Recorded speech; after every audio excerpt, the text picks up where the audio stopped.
Sure, well, it's your meeting, so since Chair Rashi is not here, she's not well, so it's your call when you want to start. You call the meeting to order and go Sure. for it. Yeah. Give me one moment. I'm going to let the communications team know so they Yep. can be able to start the meeting. So give me just, you ready? Okay, they are ready. So.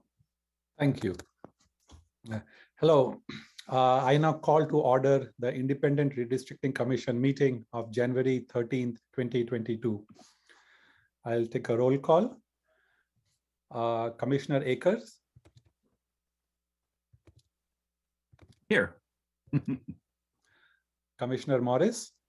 Here. Commissioner McClellan.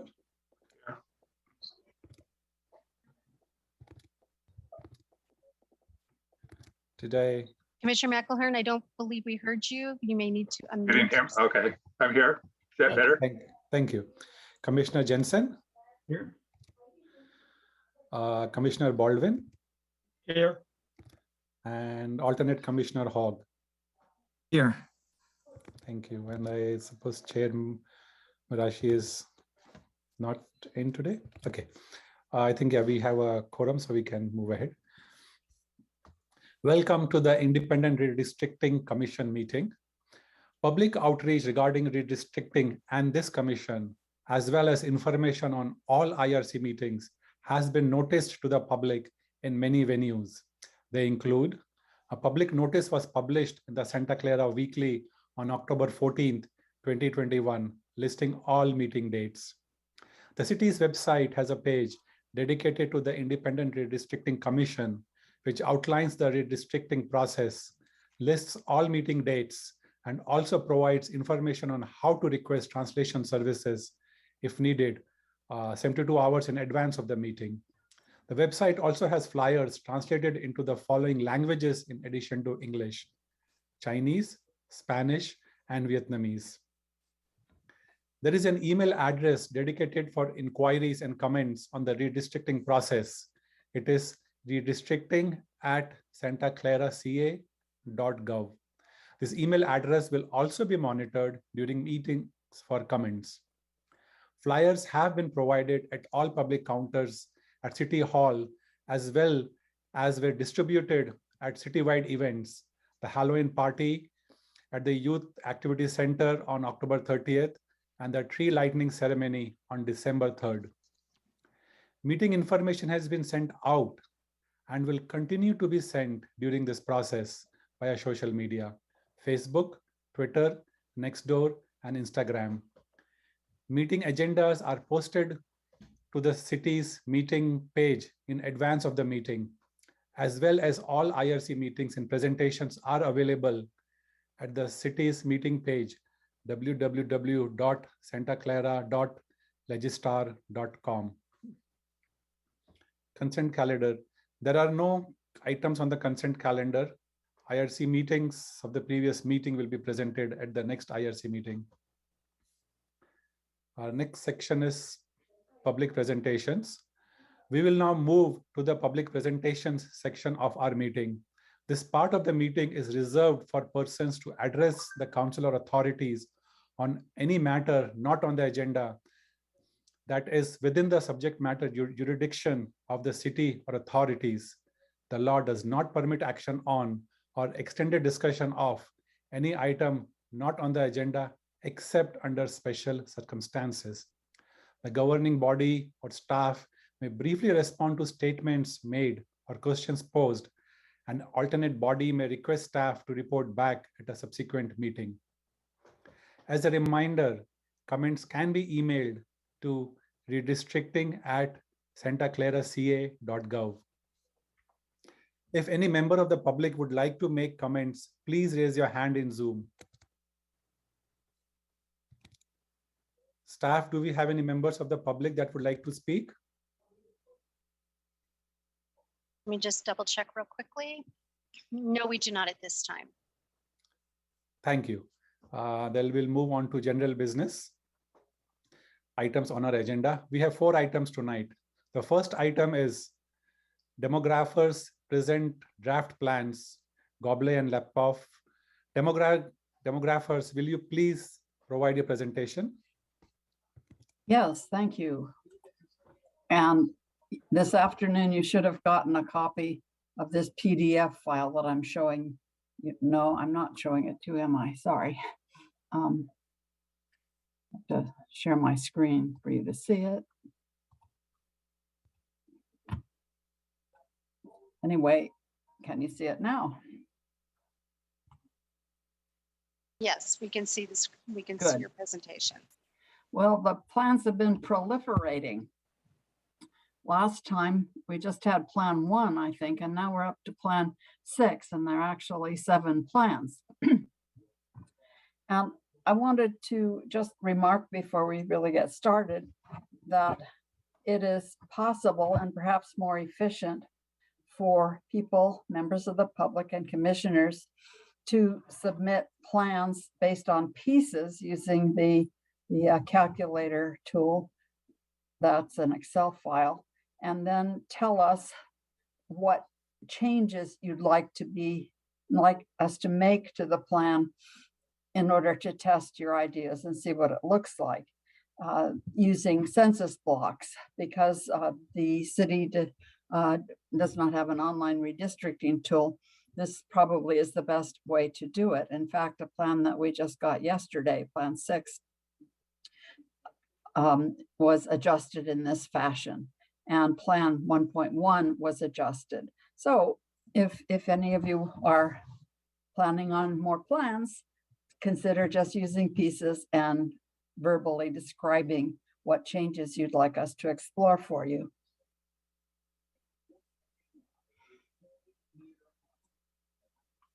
Sorry. Here is Plan 1, which you've seen before. Just a reminder that the blue shade, colored shading in the background on all these maps represents the current council districts. And Plan 1 was based solely on pieces. This is what you saw last time. The next slide shows the detail. When we created Plan 1.1, we just moved this set of census blocks from District 6 to District 5. So that's 802 people. And the purpose of this was to reduce the plan's deviation. I don't think this is necessarily a very good plan because I think it divides a neighborhood, a potential community of interest. But this plan was intended just to show you how you can start with pieces and then change a few blocks and bring the deviation down. Now this is Plan 1.1, and if you can see where my hand is, this is the area that shifted from Council District 6 to Council District 5 for this plan. And here is the data table. The plan deviation is under 4%, while we started off with a plan that had a much higher deviation, which I don't have in front of me. In any event, this did serve the purpose of reducing the deviation substantially.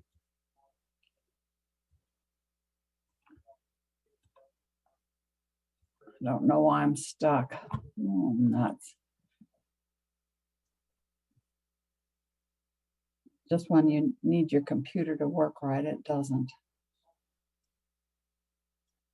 I'm kind of frozen. I can't seem to do much. Can't even stop sharing. Can any staff member there help me out? We can try if you, oh, you can't stop sharing, huh? My computer is kind of frozen. I can't make, when I Okay, click I on, can, I'll stop. I think we can override your sharing, so I'm going to do that. Hold on a second. I hope that'll bring it back to life. Robin, I can also try and share screen if what Rena's doing doesn't work. Thank you. So, sorry, I shared my screen just to temporarily let you not share your screen. If I'm clicking on share screen and nothing is happening. Dr. Lapkoff, do you have the document in front of you to share your screen? That's actually Robin. So. Oh, I'm Yes, sorry, I Robin. have it. I can share my screen. Sure. Thank you. Thank you, Robin. Sure. Can you see it? Yes. I'm on plan 2. Jean, did I jump ahead? Do you need plan 1? Plan two is just fine. Okay. And this plan is a pieces-based plan that was submitted by a community member. This plan makes quite a few large changes in the council district boundaries. So you see the pieces in the north. There are pieces shifted from District 1 to District 2, and from District 2 to District, I'm sorry, I can't read the numbers, 4. There are lots of population changes in this map, and I wonder if this perhaps was an experiment to learn how to use the pieces tool, because the end result, next please, Robin,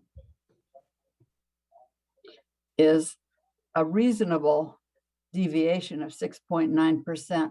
But as you'll see in a little while, a very large share of the city's population would be moved from one council district to another. And this could affect the election cycles and be confusing to the public. We ordinarily don't see plans that move this many people, but perhaps the submitter actually wanted this plan. I don't know. And if the person who submitted it recognizes it and wants to comment later, that would be great. Next, please, Robin. Plan 3. This is a very neat pieces-based plan submitted by one of you commissioners. I don't know if you would like to claim credit for this plan, but if so, you can raise your hand or something. This individual submitted 3 different plans, plans 3, 4, and 5. And another commissioner submitted plan 6. This plan uses intact pieces, and it works out fairly nicely, although there are some changes of population, as you would expect. Next, please, Robin. And this plan's deviation is 7.5%. The next plan 4 also is based on pieces, and this is a very clean looking plan with very small changes between areas 4 and 5. This is not very much population movement. Next, please. Here's the data table. The deviation is 7.1%. And all of these deviations are well below the 10% presumptive maximum deviation that the courts generally use. 10% deviation as a maximum for jurisdictions like your city. Next, please. Here's plan 5. This also is a very clean looking plan with some territory moved between council districts 2 to 1, and that's piece 11B, which Robin is showing us. And then there is a transfer of territory between council district 4 and 2. Down a little south of where your hand is, Robin, yeah, in there. So this plan's deviation is 7.5%, also very good. And the very newest plan, plan 6, which we scrambled to recreate today, also makes relatively few changes. There's piece 11B is moved to District 1. Robin's showing you that. And there is some territory transferred from 6 to 5, and a little bit from 5 to 4. I think those are the main changes. Next. And this plan's total deviation is 7.6%. Also very, very well within in the range of deviations that are permitted. Now, the next two slides compare these plans. The tables shown here and on the next slide report to you how many people change council districts in the particular plan. And this, there's some mislabels here. I'll point them out to you as we go. But Plan 1 is the top left table where 3,567 people change council districts. And just above the district numbers, it shouldn't say Plan 1 council district. It should say, yeah, it should say that. Sorry, this is fine. Never mind. And the yellow highlighted cells in the tables are the people that would change trustee areas. So for Plan 1, you see that 1,638 people would move from the current Council District 2 to Council District 1. And then farther down the table, there are 1,109 people who are moving from Council District 4 to 5. And then the 802 people, you see the 802 number, changing from 5 to 4. And then there are 18 people moving from 6 to 4. This plan's deviation, as I said already, is 7.1%. And this is a relatively small number of people changing council districts. That's only 3% of the city's total population. So this could be called a minimum change plan or a small amount of change plan, but we usually call plans like this minimum change plans. The bottom left part of this table is Plan 1.1, which adjusted Plan 1 to reduce the deviation from 7.1% to 3.9%. And this plan moves 5,462 people from one council district to another, and that's 4% of the city's population. You can see the yellow highlighted cells in the table show where the shifts are made and how many people are changed. The main diagonal on each of these tables, the shaded cells, are people who stay in the same council district in the particular plan. Top right is Plan 2, which is what I think of as a problematic plan because 53,962 people change council districts in this plan, and that's 42% of the city's population. As I said before, the deviation at 6.9% is within the permitted range, but usually we do not see these numbers of people moved around in districting plans. And if the person who created this plan is here, that person might want to comment about the plan for us later. And finally, next slide, are the tables for plans 3, 4, 5, and 6.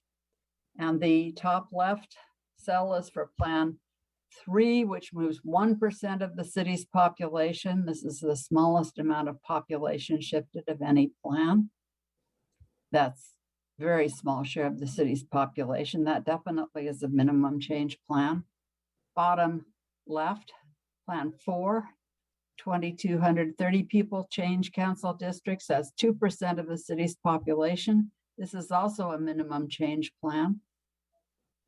Plan 5, 12,570 people change council districts, 10% of the city's population.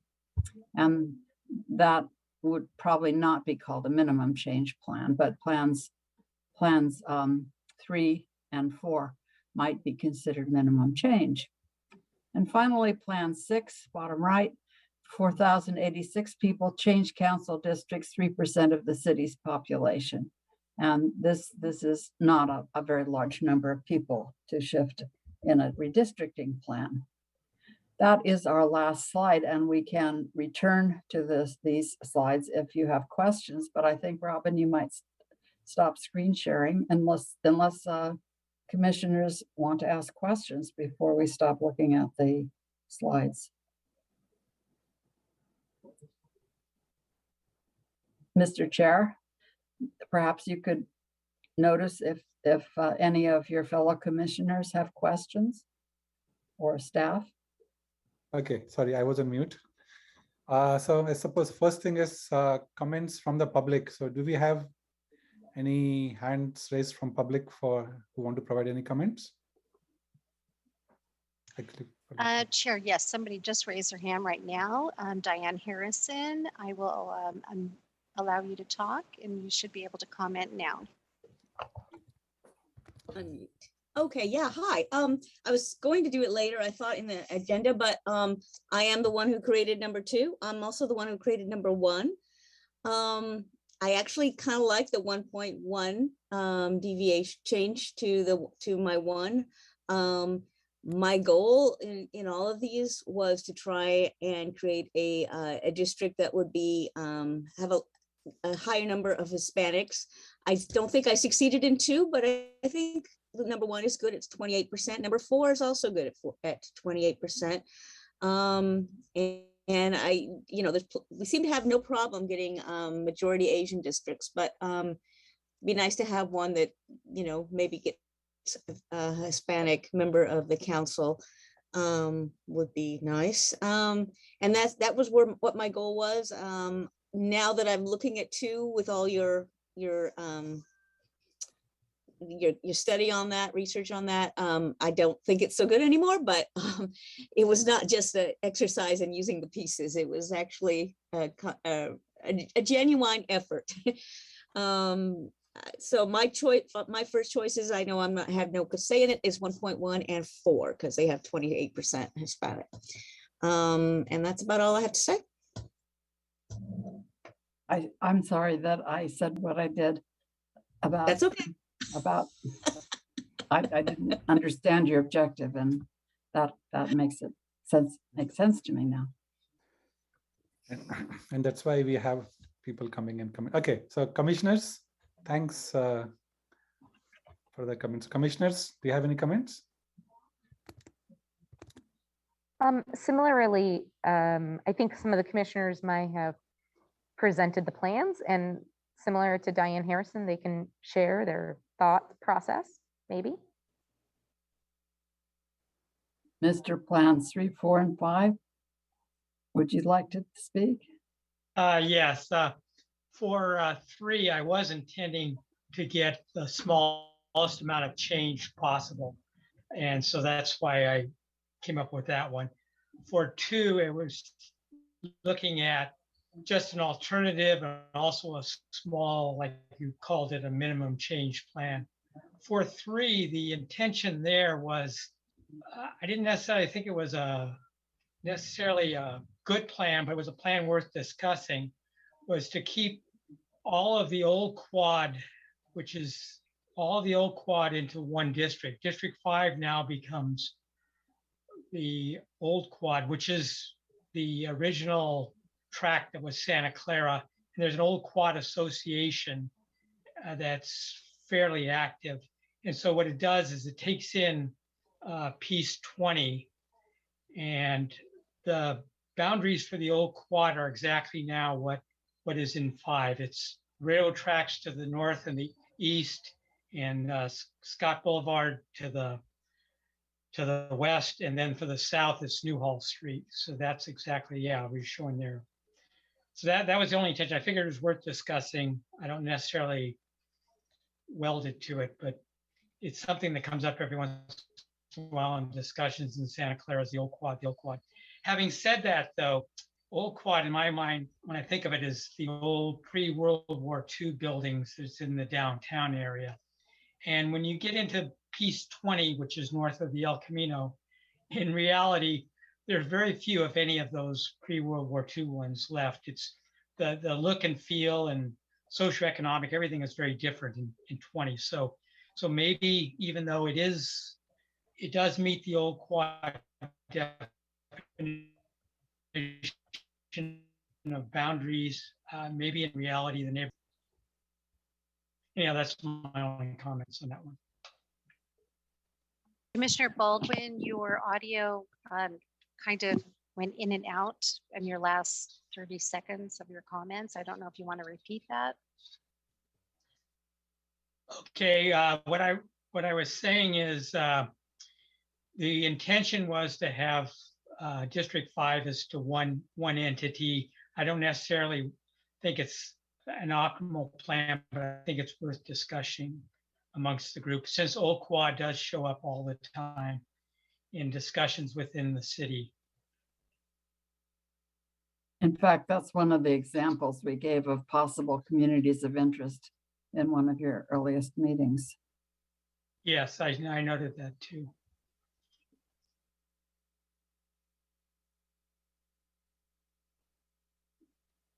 Would the Thank you. person who created Plan 6 like to speak?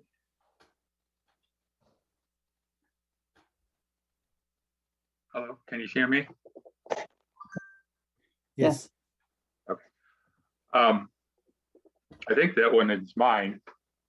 I tried to not change District 3 and 4 because they were already, within 2%, and they seemed just fine. But then piece number 33 went away, so that expanded piece number 26. Yeah, so District 4 did expand in population. Because yeah, mostly I saw we had to lower the population from District 1, and so I chose to leave in piece 11B and took 11A into District 2, and I thought that would have helped balance both of those down to close to 2%. And likewise, District 6 was I believe was the other. Yeah, District 6 was the other substantially large district, and to move a piece of that between Saratoga and Los Padres into District 5. I did not know, of course, how much population that would have been. Well, this plan reflects your suggestions about the piece that had been combined into one and your request to follow the boundary that's dividing piece, is it 36, 35A? Yeah. Yeah. Well, 36A, yeah. Yeah, so this is an example of a plan that started with pieces, and you had some ideas about how to polish it, and we did those for you in this plan. Well, I hope so, but I Yeah. guess the deviation seems a little bit larger than I would have expected. Well, it's still quite acceptable. Yeah, and two of the districts, I had hoped would not change at all. And I believe District 1 and 2 were the people who voted in 2018. And the other 4 districts voted in 2020. So to not move anybody, to disenfranchise them in the 2022 election. That's a good point, because if you do change large chunks of territory, it can throw off the election cycle.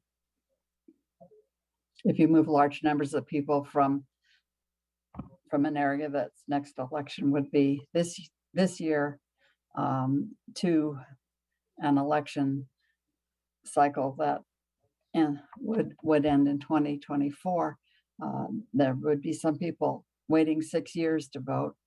And you can also do the other thing, which is to shift people from an election that should be happening in 4 years to only 2 years.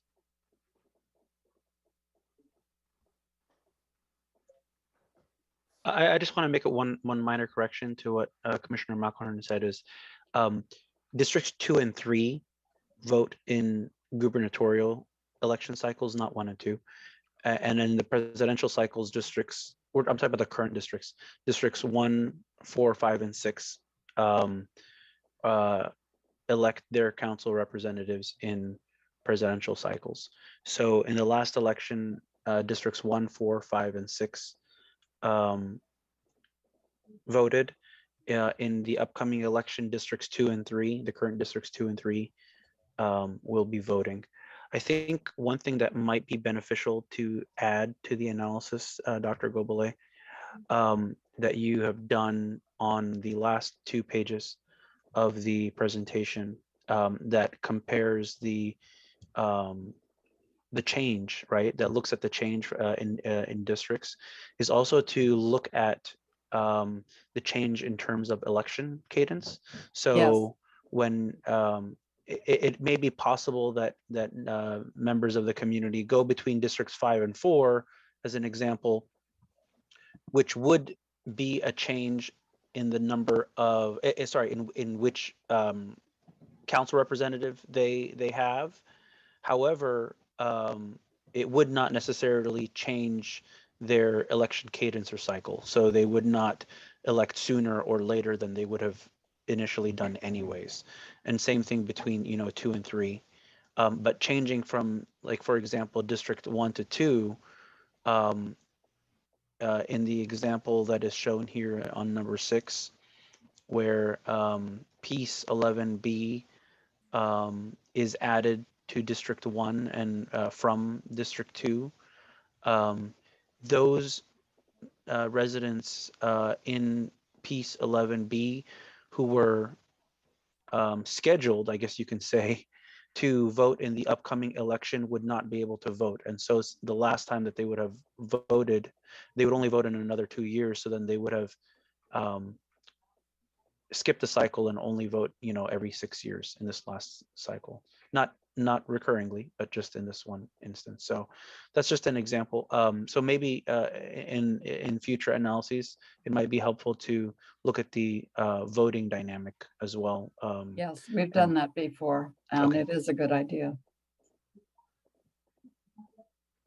So yeah, just a correction is that the cycles are 2 and 3 vote in gubernatorial, 1, 4, 5, and 6 vote in presidential. Mm-hmm. The other thing to note for the commission is that when the charter change went into effect, it did list out the cycles based on district numbers. So in the event that the commission wanted to do drastic changes to the boundaries, the numbering that the commission chooses for those districts will reflect the election cycles, like which elections folks will choose their council districts representatives from, based on the presidential and gubernatorial, based on the numbers that I mentioned. So districts 2 and 3 vote in gubernatorial, 1, 4, 5, and 6 vote in presidential. Thank you. Will do.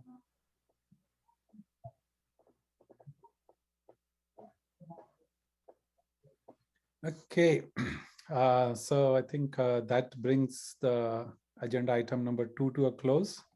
Vice Chair, Commissioner Jensen does have his hand up to speak.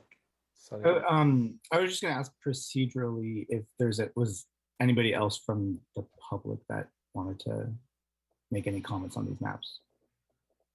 Thank you for asking. No, there are no hands raised for anyone to speak.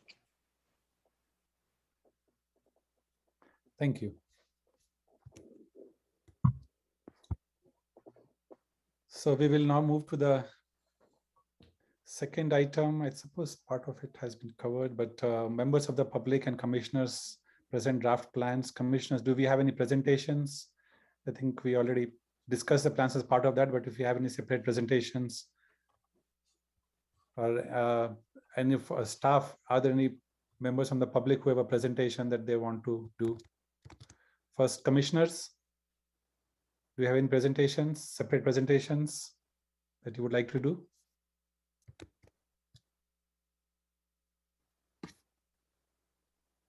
Commissioner Baldwin? I really gave most of my information previously, but one point I wanted to make is when you're looking at District 1 and District 2, you're pretty much locked into changing some of the populations. I think Paul will agree with me on that. Haven't worked on it. You have to move some of the people out of. You have to move some of the people around from District 1 to 2. So we're never going to get to the point where nobody's going to be changed. Going to have to change. Going to lose some voting capabilities. There's some people are going to have to be moved from District 1 to District 2.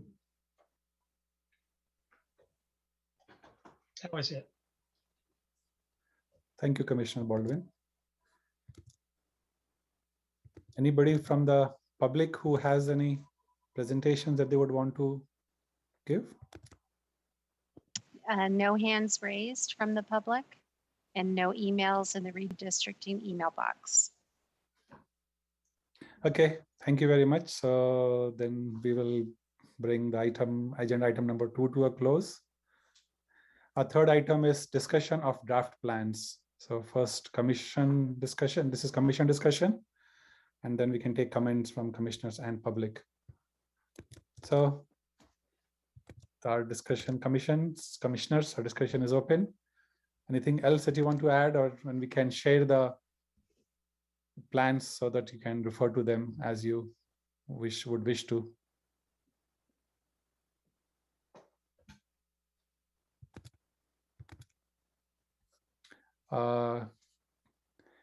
Commissioner Jensen? I'll give it a shot. I hear what Commissioner Baldwin is saying about 1 and 2, and I agree we have to do something about the populations in 1 and 2. And kind of the question that I'm interested in is, on the one hand, I like that pieces 10, 11A, and 11B remain intact, because I feel like that's a coherent neighborhood.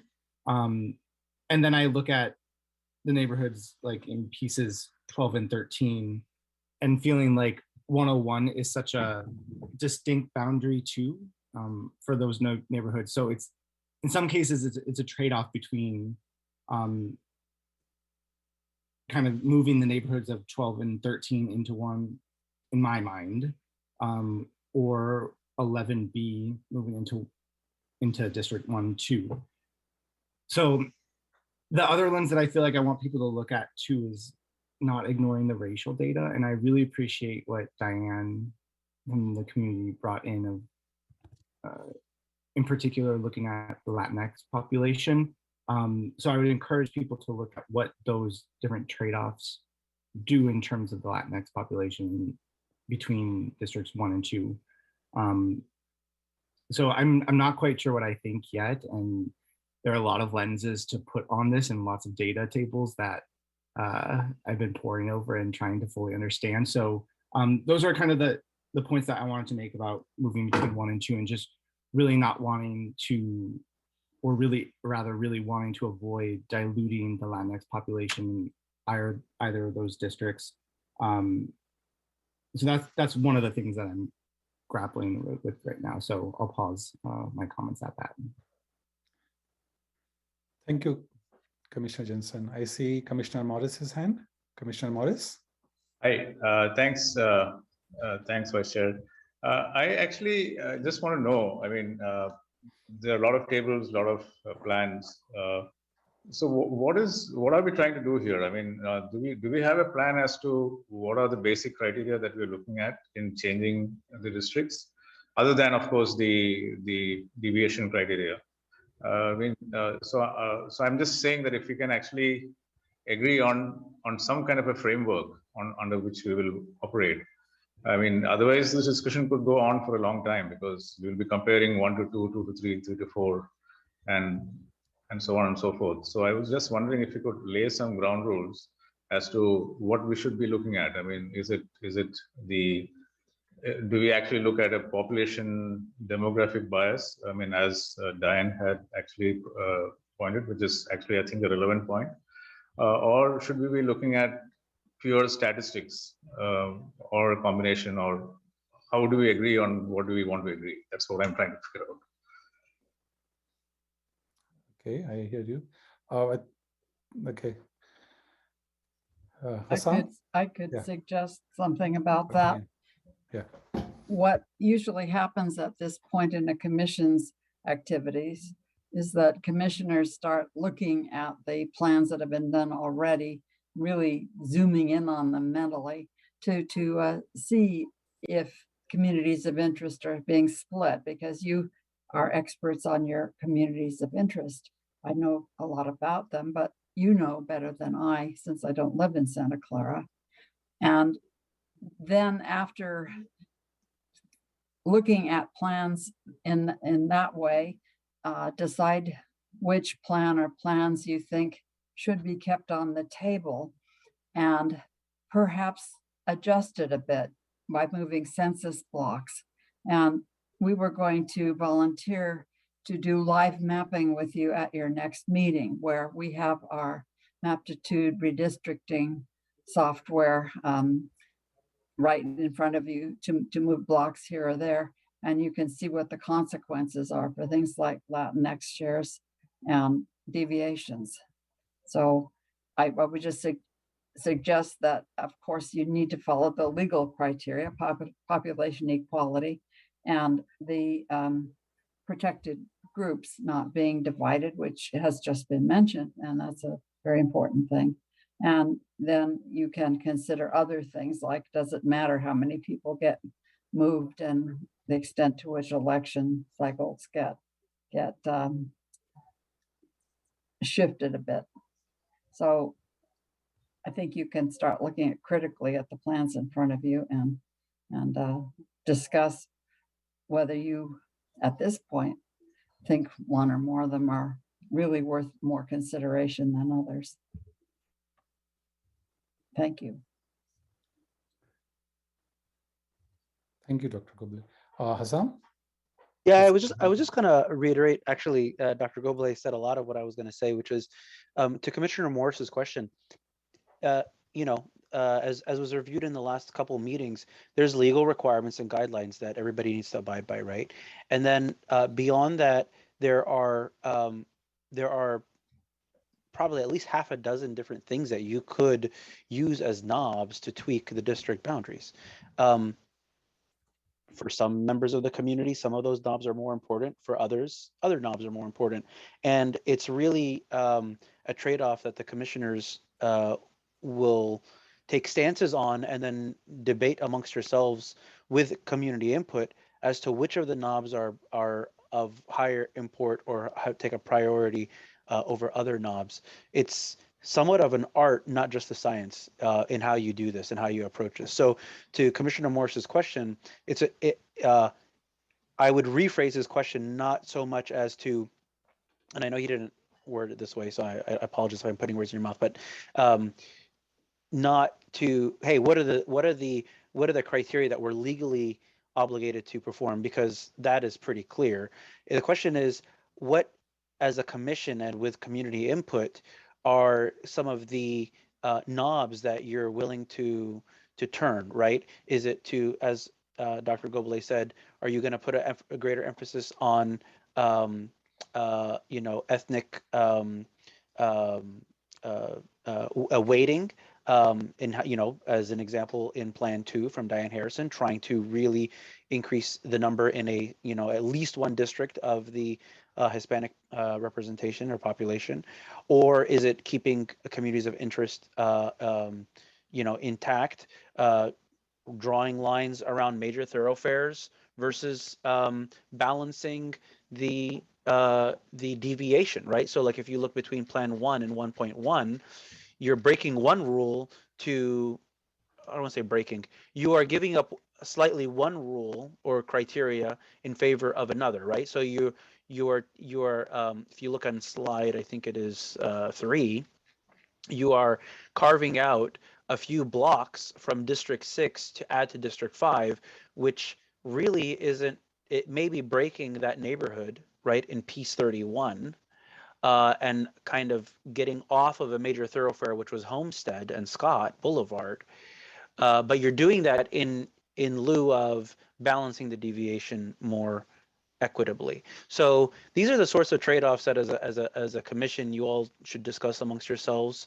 And you might want to take them, as Dr. Goble said, you know, one by one as you kind of evaluate the plans, and rather than trying to start from scratch, building off of some of the plans that have already been submitted, so that it is a little more of a structured discussion, and also, you know, taking in community input from that discussion. So just some thoughts to add more color commentary to what Dr. Goble said.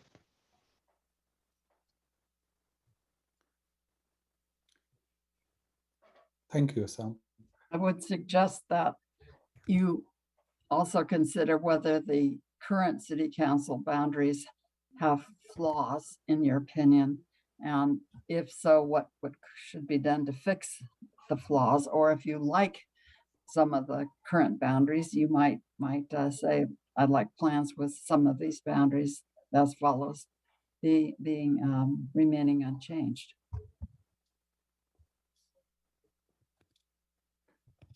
Thank you, Dr. Gob. Any other comments from commissioners? Okay, Commissioner Baldwin. To build off of what was said earlier about Plan 1.1, that Sierra Avenue, looking at that, I zoomed in on it on Google Maps, and that is a narrow residential street. A lot of the houses aren't facing each other, though. I mean, they're associated with the other block, but there are some that are facing each other, and it is a small residential street. I don't see how it does not violate the splitting the neighborhood regulation, because it seems to me it is splitting a neighborhood. But maybe that's my question: is there a definition of what a neighborhood is? Because to my thinking, and just another guy with an opinion, that would be splitting a neighborhood. But what is a neighborhood as redistricting go? What's the definition? This is not something that we can define objectively. Neighborhoods are sort of in the minds of the people who live in them, and they may have various ideas of the boundaries. So it is kind of subjective, and there are no redistricting rules or laws that govern the extent to which communities of interest are kept intact, except that there is a lot of emphasis being placed on them in this round of redistricting. So it is a good thing to perhaps debate among yourselves what the neighborhoods are. And I did say, by the way, for Plan 1.1 that I did think that this split a neighborhood. It was just meant to illustrate how a pieces map can be fine-tuned, not with a good result in this case.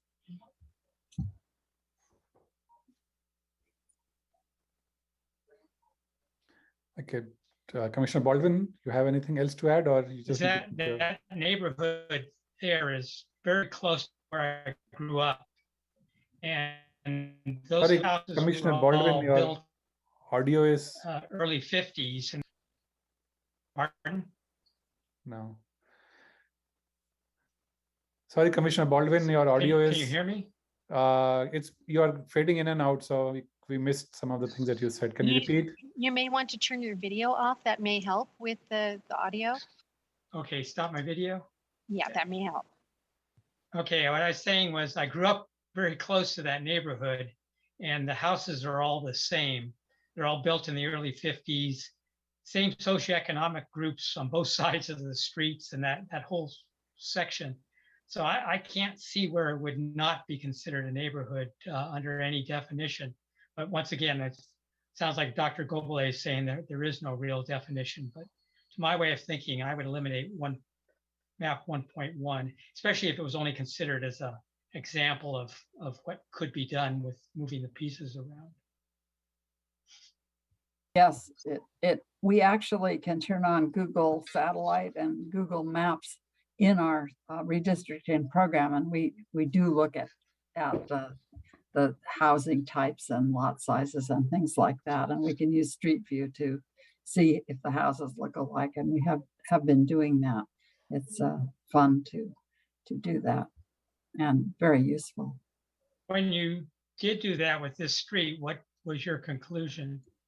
I concluded that it was not a good set of blocks to move to improve the deviation. It just was meant to illustrate the point that you can adjust the deviation by moving blocks. This is not a good example of what should be done, though.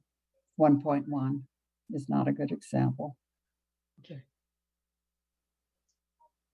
Sam? Yeah, I want to add just some additional commentary. And I think Dr. Gobele, in preparing for this, we were having some discussions about this as she was preparing for it. Sometimes seeing a bad example is a good thing, right? Because it makes everybody look at like what to avoid, not necessarily what to emulate, right? And so I appreciate Dr. Gobele for providing this example and clarifying that, you know, in her professional opinion, it isn't something to model in terms of splitting up a neighborhood, but it does show the capability or kind of what commissioners and members of the public have available to them in terms of like making adjustments to some of the proposals, as was done, I think, in Plan 6, or, you know, requesting some adjustments outside of the pieces tool, right? So with census blocks.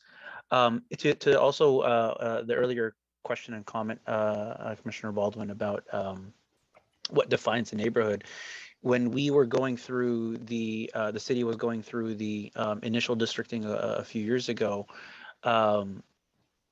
you get members from the community who come and say, this is my neighborhood, right? You may disagree, but you know, part of the public input process is to hear from community members. Obviously, we haven't heard today from community members, you know, stating, yeah, I live here, or I know people who live here.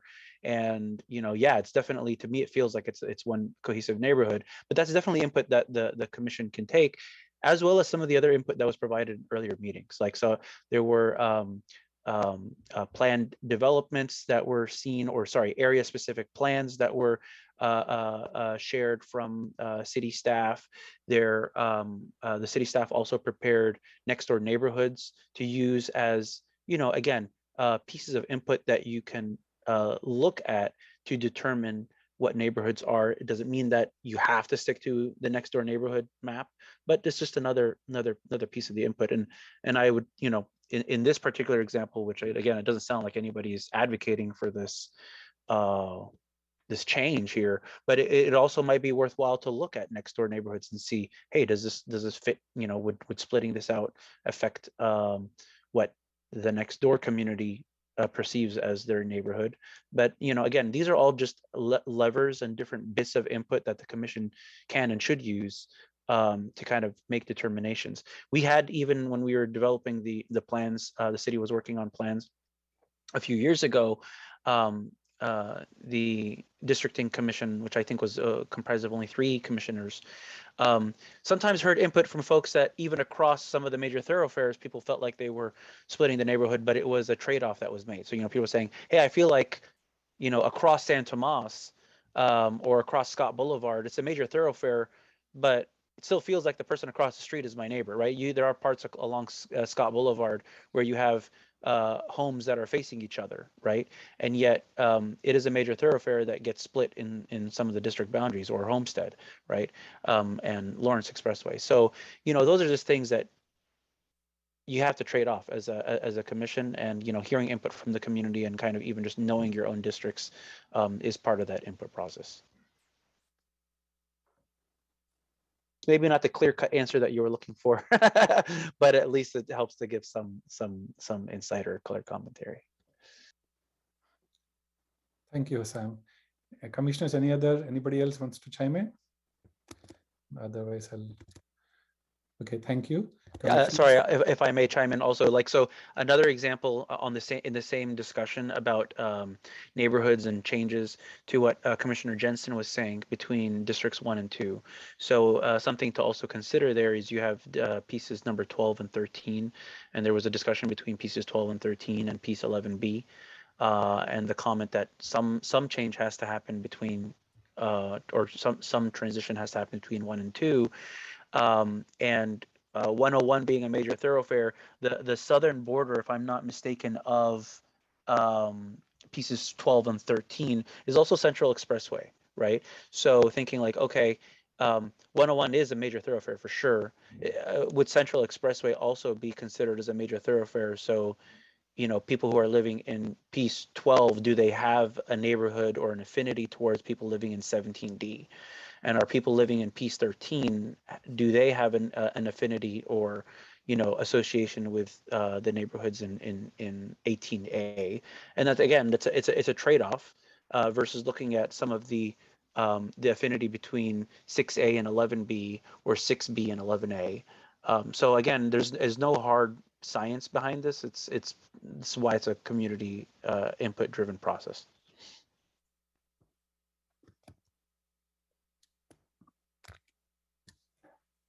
Thank you, Sam. So I'll move on to seeking comments from the public. Do we have any comments from the public? Oh, Commissioner, Vice Chair, I should say Commissioner Acker had his hand. Commissioner Acker, did you get your question? Yes. please? Okay, so a lot of time was just spent talking about neighborhoods, but the original question was how should we evaluate this? And I would say if we were to look at prioritizing what is important when we make this is number one, I assume is number of people in each district, followed by racial mix in each district, and then neighborhood. Does that sound like the right way to evaluate the priorities that we have when we set up these neighborhoods or these maps? I would think that is for us commissioners to give our opinion and decide. So other commissioners, any thoughts on like putting this level of prioritization and evaluating? Yeah, I mean, how do we prioritize is the question. Yeah. Okay, Commissioner Baldwin.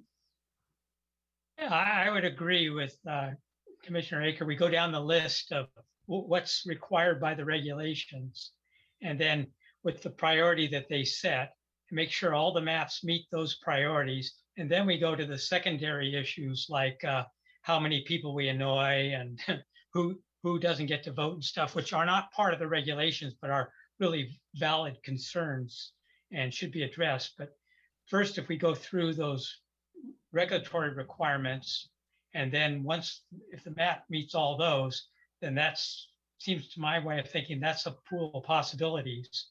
And then from those possibilities, then we go to those secondary issues like population. Thank you, Commissioner Baldwin. Commissioner McElhern.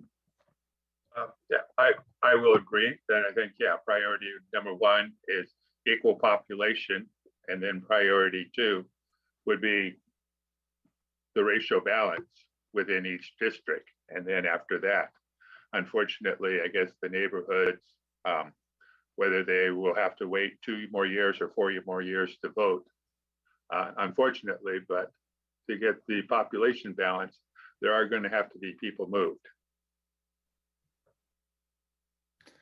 Thank you, Commissioner. Commissioner Jensen.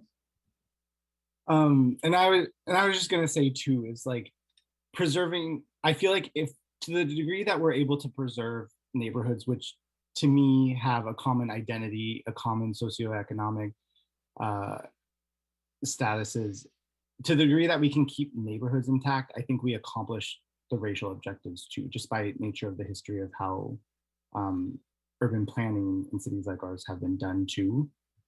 So I think if we're able to preserve neighborhoods, we're able to accomplish our racial objectives as well, in not diluting communities of color.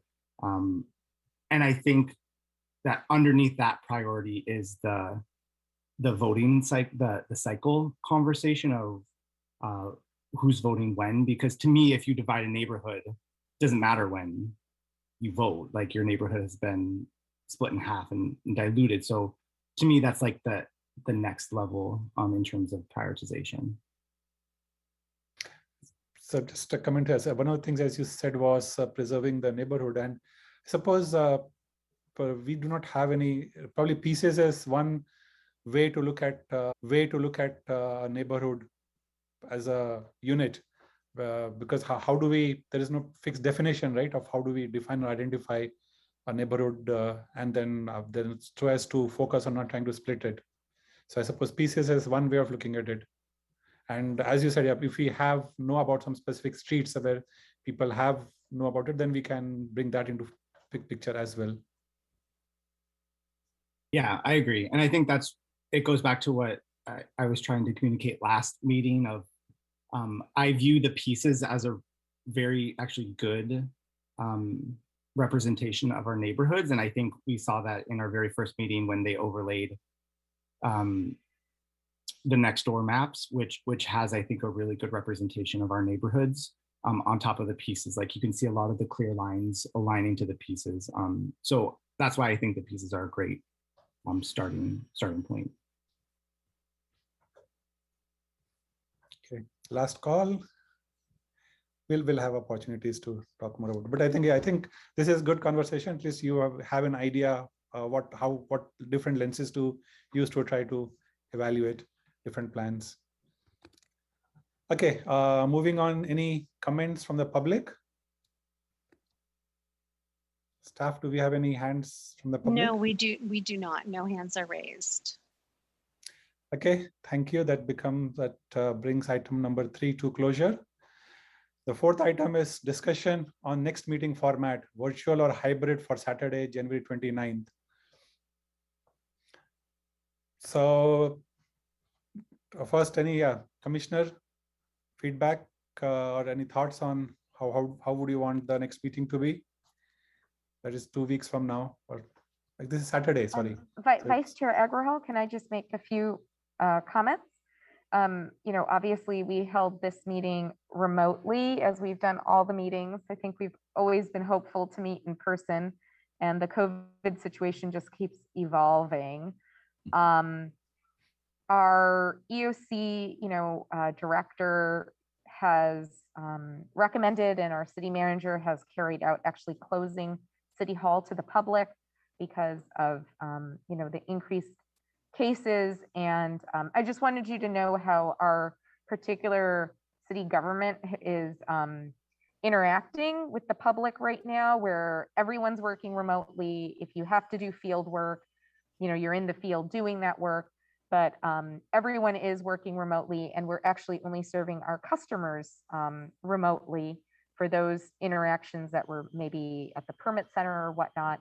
So I wanted you to be aware of the, obviously how closely we're monitoring the situation. It's very quickly evolving, but likely in the next 2 weeks, it won't be different. And I actually think I would be surprised if the commission wanted to meet in person in a couple of weeks, but I would say that that may not even be feasible because we may not be opening our public spaces to the public as well. So the goal of being with the public may not be accomplished. So I didn't think that was the direction that the commissioners were headed. So I didn't actually research that too thoroughly, but I wanted to let you know of our current situation. Thank you, Rina. That is certainly very helpful. Okay, so do I have a motion and a second on this item? Yes, I'd like to make a motion that our next meeting be done by Zoom. Thank you. Seconded. And seconded by, sorry? Commissioner Jensen. Okay, Commissioner Jensen, thank you. Okay, staff, would you please take a call on the vote via roll call? Sure. So the motion on the floor is to have the next IRC meeting take place via Zoom.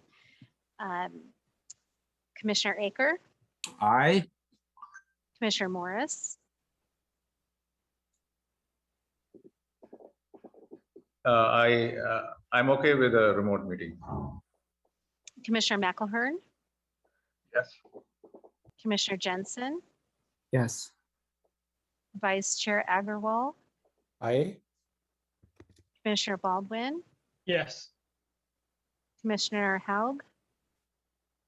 Yes, but I don't think I'm counted because I'm alternate. So thank you. The vote is unanimous. Thank you. Approving that item. Okay, so we have this done. That's item number 4, I think.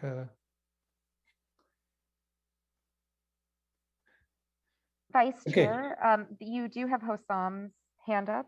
Yeah, the I was city just gonna make some share some comments for the commission. So I think that is the last item on the agenda, if I'm not mistaken. But so the commission obviously this meeting got some input from the public, commissioners submitted maps.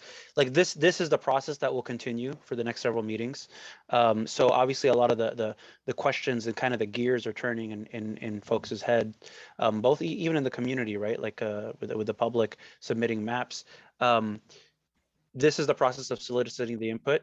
And between now and the next meeting, I would encourage the commission members to start thinking about all the questions that were raised in today's meeting, including the prioritization discussion that was just had, and then starting to if there are more maps that they want to consider and evaluate, obviously they can continue to submit that to the demographers for evaluation and analysis. And then at some point in the near future, either in the next meeting or the subsequent meeting, to start to consolidate around as a commission, as a collective, around either narrowing down the maps or ultimately picking a single map, right? So this is pretty much the process of this commission, is that you're brainstorming ideas, you're soliciting input, you're discussing the pros and cons of each map, and then consolidating, narrowing down the number of maps and consolidating to a single map. So it kind of felt that this meeting went fast, which there wasn't a lot of disagreement, which is good. It sounds like y'all gonna consolidate on a set of ideals and direction pretty easily, since there wasn't much disagreement in terms of the direction amongst the commission members, which is great. But then the act of narrowing down the number of maps and consolidating or around one is really the ultimate objective of this commission. So think about that as you're preparing for next meeting. And then pushing it down to a single map. Certainly there's the schedule of the upcoming meetings, and we have a deadline to hit. If the commission can coalesce around a single map before that deadline, great. But just keep that in mind as you're looking at the next meeting and the subsequent meetings. Thank you, Hassan. Our meeting is now coming to an end. As a reminder, public outreach regarding redistricting and this commission, as well as information on all IRC meetings, has been noticed to the public in many venues. They include a public notice was published in the Santa Clara Weekly on October 14th, 2021, listing all meeting dates.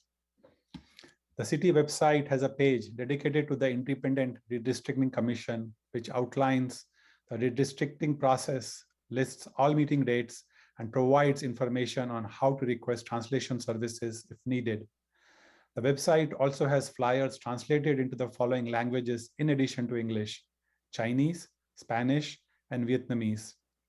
There is an email address dedicated for inquiries and comments on the redistricting process: redistricting@santaclaraca.gov.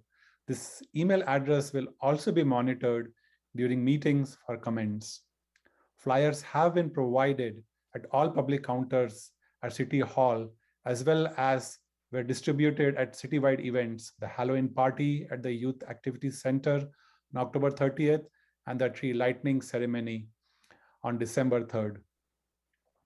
Meeting information has been sent out and will continue to be sent during this process via social media, Facebook, Twitter, Nextdoor, and Instagram. Meeting agendas are posted to the city's meeting page in advance of the meeting, as well as all IRC meetings and presentations are available on the city's meeting page, www.santaclara.legistar.com. Commissioners, do I have a motion to adjourn this meeting to next Saturday, January 29th at 10 a.m.?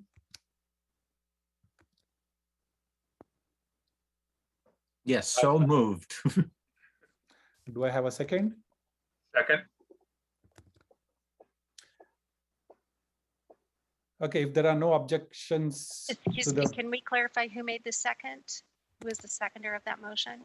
McElhern. Thank you. Thank you, Commissioner McElhern. So if there are no objections to this motion, I will now adjourn this meeting at 7:10 p.m. Pacific time. Okay, no objection. Thank you very much.